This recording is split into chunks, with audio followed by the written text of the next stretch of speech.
Fala, filhotes, vocês estão vivos? No vídeo de agora nós vamos falar um pouquinho sobre alguns conceitos filosóficos, né, do dicionário de filosofia, básico de filosofia do Hilton Japiaçu e do Danilo Marcondes, da Jorge Zahra Editora, né? Vamos falar de espinosismo, espiritismo, espírito científico, espírito das leis, né, do espírito das leis, essa obra do Montesquieu, do espírito de finura do Pascal, do espiritualismo, do espontâneo, falar sobre o espontâneo e espontaneidade, sobre esquema e esquematismo, e sobre essência.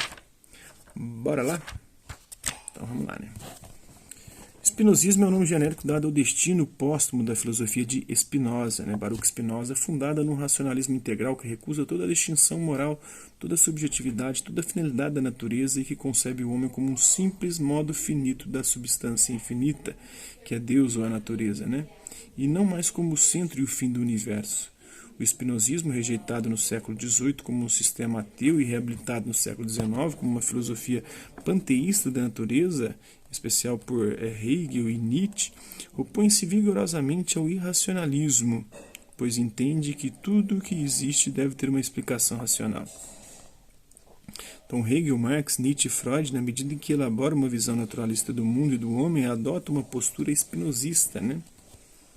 Do espiritismo, né, do latim spiritus, que significa sopro, vento, vida, espírito, né?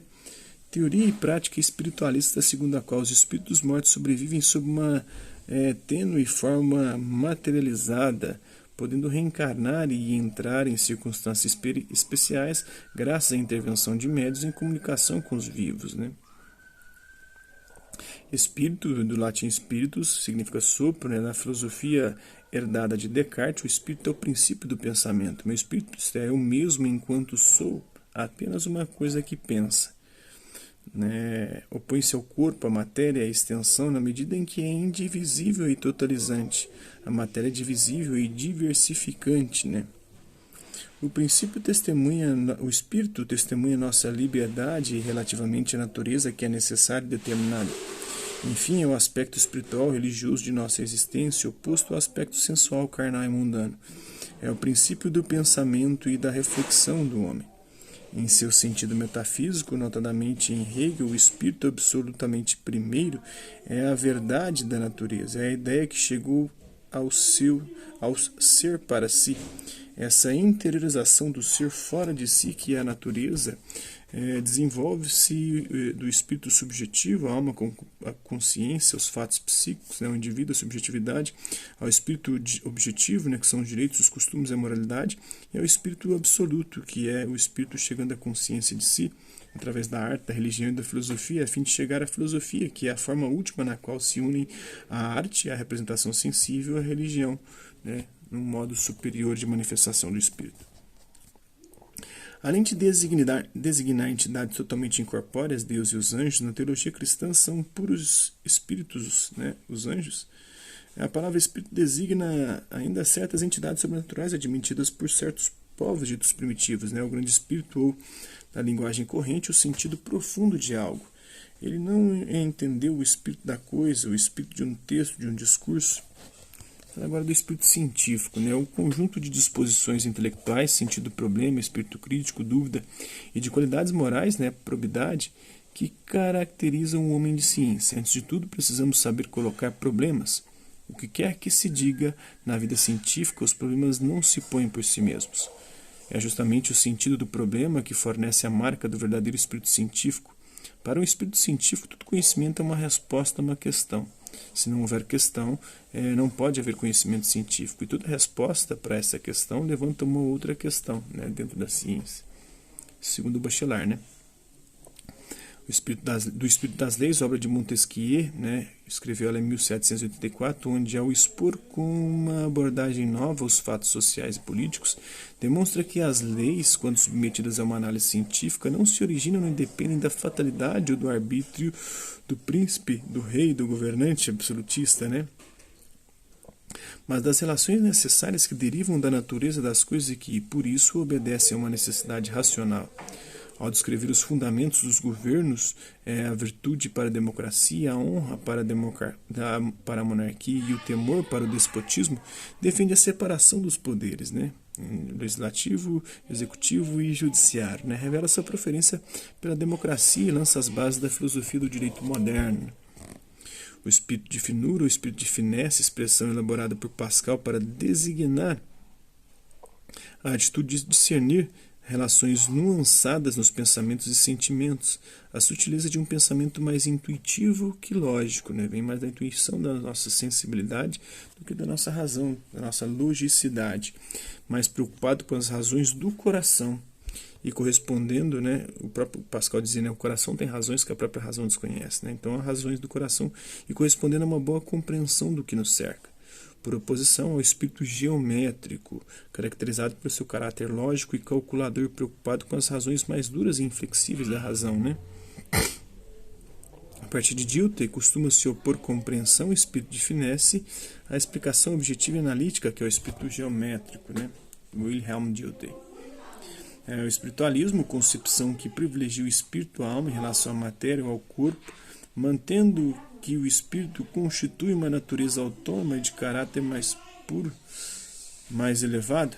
A doutrina filosófica de Victor Cousin é conhecida como espiritualismo eclético, né? Também o dualismo oposto ao materialismo, né? O espiritualismo.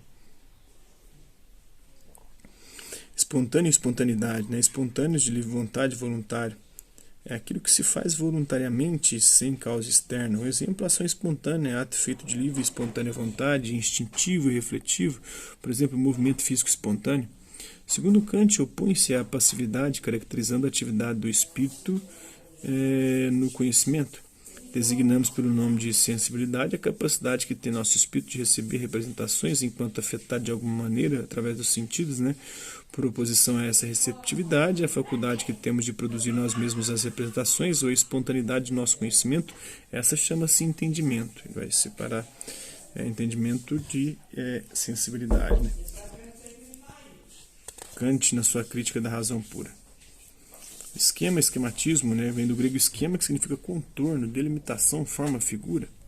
Na teoria do conhecimento kantiano, o esquema é o elemento que permite a aplicação dos conceitos puros do entendimento, as categorias, a experiência, tratando-se, portanto, de um elemento mediador entre o entendimento e a sensibilidade.